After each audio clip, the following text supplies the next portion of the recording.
در اواخر قرن 19 و اوایل قرن 20 اروپا در تب اکتشافات باستانشناسی میسوخت.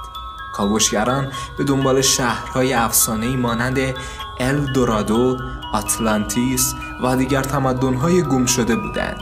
در این میان سر پرسی فاست که یک جغرافیدان و افسر نظامی انگلیسی بود به چیزی فراتر از افسانه ها باور داشت. او متقاعد شده بود که در اعماق جنگل‌های آمازون بقایای یک تمدن ناشناخته بسیار پیشرفته تر از آنچه تصور میشد پنهان شده است. او به نقشه‌های قدیمی پرتغالی‌ها، روایات بومیان آمازون و همچنین متونی تاریخی از قرن 17 و 18 استناد می‌کرد. حتی برخی اشیای کشف شده در مناطق مختلف آمریکای جنوبی مانند سفالهای حکاکی شده و سازه‌های سنگی به باور او قدرت می‌بخشیدند.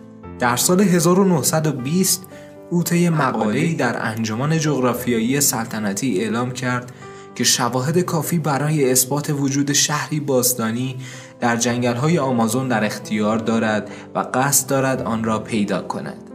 در آوریل 1925 فاست به همراه پسر 21 ساله‌اش جک فاست و یکی از دوستان خانوادگیش رالی ریمیل عازم سفری شد که قرار بود بزرگترین کشف دوران باشد.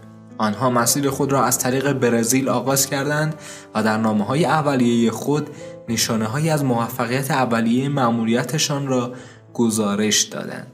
در یکی از آخرین نامه‌های فاست او نوشت: نگران ما نباشید، ما به خوبی پیش می رویم و نشانه‌های روشنی از مسیر درست پیدا کرده ایم. اگر دیگر خبری از ما نشد بدانید که سفر ما بیهوده نبوده است.